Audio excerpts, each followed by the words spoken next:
Assalamualaikum warahmatullahi wabarakatuh. Hari ini kembali lagi bersama Ustazah Wilda belajar di subtema 2 pembelajaran 3 dan 4. Di pembelajaran 3 kita akan belajar pengaruh karakteristik geografis Indonesia terhadap kondisi penduduk. Dan selanjutnya menentukan ide pokok melalui kalimat topik. Yang ketiga, nilai-nilai luhur Pancasila.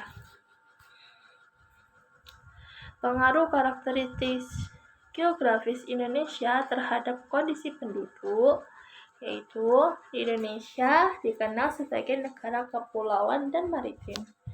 Disebut sebagai negara kepulauan karena wilayah di Indonesia terdiri dari deretan pulau besar dan pulau kecil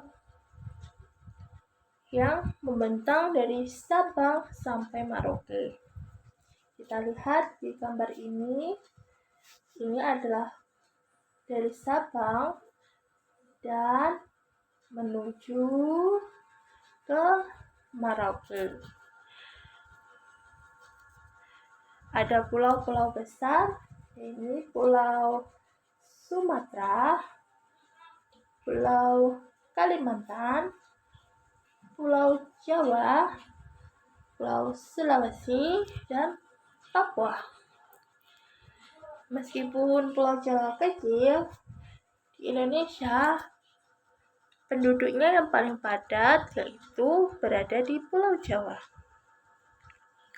Karakteristik geografis wilayah Indonesia seperti diuraikan tersebut memberikan pengaruh terhadap kondisi penduduk. Penduduk di Indonesia tersebar secara tidak merata di berbagai pulau, baik besar maupun kecil. Pengaruh karakteristik geografis Indonesia terhadap kondisi penduduk lainnya ada keberagaman suku bangsa dan budaya. Wilayah Indonesia yang berpulau-pulau dengan dikelilingi lautan yang luas membuat penduduknya hidup secara terpisah.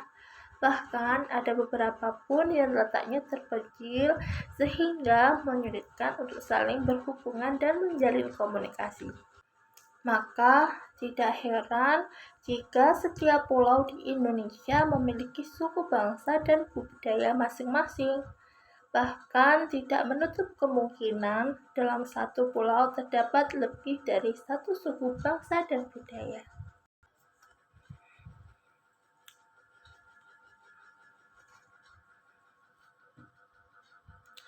Selanjutnya kita akan belajar bahasa Indonesia tentang menentukan ide pokok melalui kalimat topik. Apa itu kalimat topik?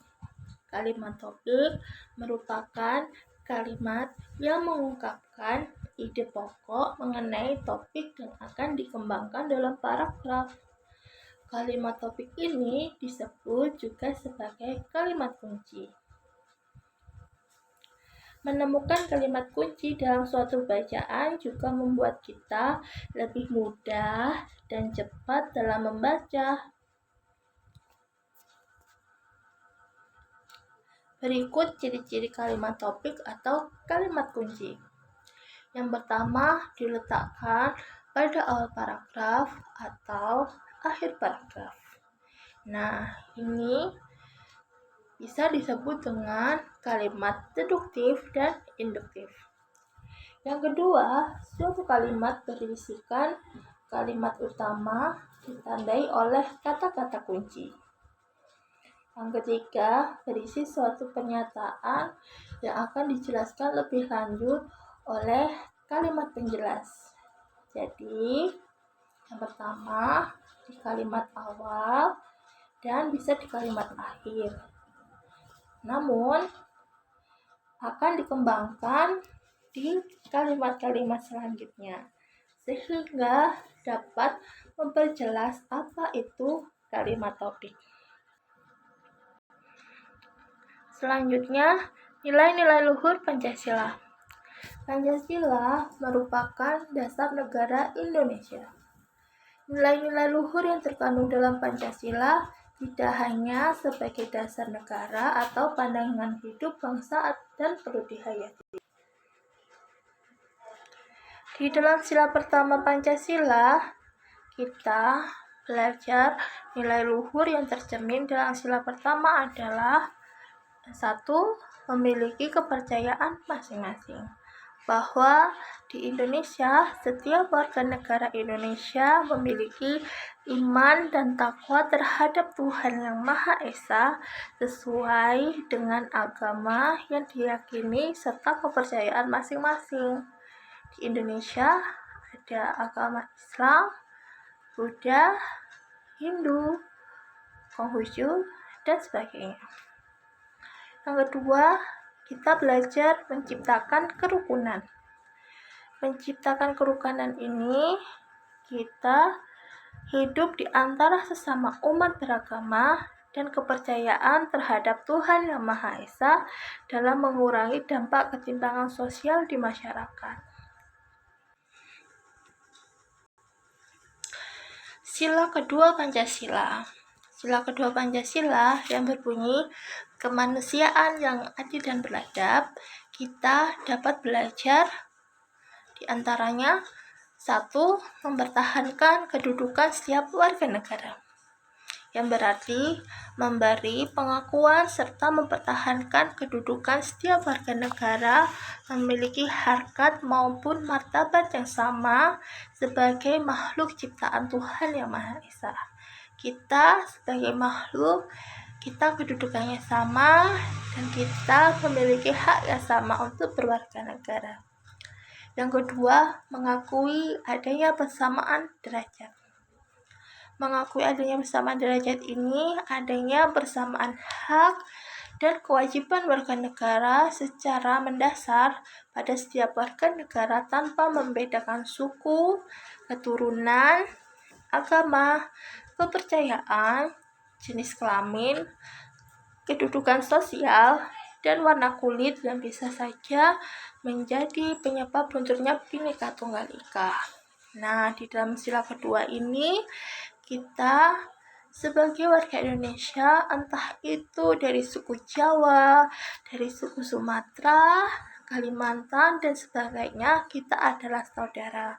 Entah itu beragamanya beda, tapi kita tetap saudara. Dalam sila ketiga Pancasila, kita belajar tentang persatuan dan kesatuan. Di sini dapat menempatkan persatuan dan kesatuan serta kepentingan maupun keselamatan bangsa dan negara menjadi kepentingan pribadi dan juga golongan. Dan rela berkorban demi kepentingan bangsa, yaitu negara saat dibutuhkan. Di saat pandemi seperti ini, kita belajar bahwa kita sebagai warga negara perlu berkorban demi kepentingan bangsa. Nah, mari kita jaga kesehatan, jaga protokol kesehatan, sehingga kita bisa menjaga diri, menjaga orang lain, agar negara kita cepat pulih dalam wabah ini. Sila keempat Pancasila, kita belajar kedudukan warga negara yang sama. Bahwa setiap manusia, kedudukan warga negara adalah sama dan memiliki hak dan kewajiban yang sama. Yang kedua, tidak memaksakan kehendak orang lain. Dalam mengambil sebuah keputusan, tidak boleh memaksakan kehendak pada orang lain. Entah itu pilihannya, entah itu pendapatnya, kita harus belajar menghargai dan menerima perbedaan. Bahwa tidak selamanya perbedaan itu buruk. Sehingga dengan ada perbedaan, kita membuat negara ini lebih maju lagi. Dalam sila kelima Pancasila, kita akan belajar kekeluargaan dan gotong royong. Nah, meningkatkan perilaku serta perbuatan yang luhur mencerminkan bahwa suasana kekeluargaan dalam gotong royong di masyarakat. Serta belajar demokrasi. Demokrasi ini adalah meningkatkan perilaku yang keadilan terhadap sesama warga negara yang menunjukkan sistem yang baik. Nah, jika ada tetangga yang kesulitan, kita perlu membantu. Selanjutnya, masuk dalam pembelajaran 4. Kita akan belajar ketampakan alam dan buatan, cuaca dan iklim di Indonesia, dan ide pokok paragraf. Ini adalah ketampakan alam di Indonesia. Di dalam foto ini, kita melihat bahwa Allah menciptakan alam yang begitu indah yang perlu kita jaga. Ketampakan alam merupakan bagian dari permukaan bumi yang dapat kita lihat secara langsung. Ketampakan alam disebut juga dengan istilah bentang alam. Ketampakan alam adalah segala sesuatu yang tampak di permukaan bagian bumi atau alam. Permukaan bumi terdiri dari daratan dan perairan.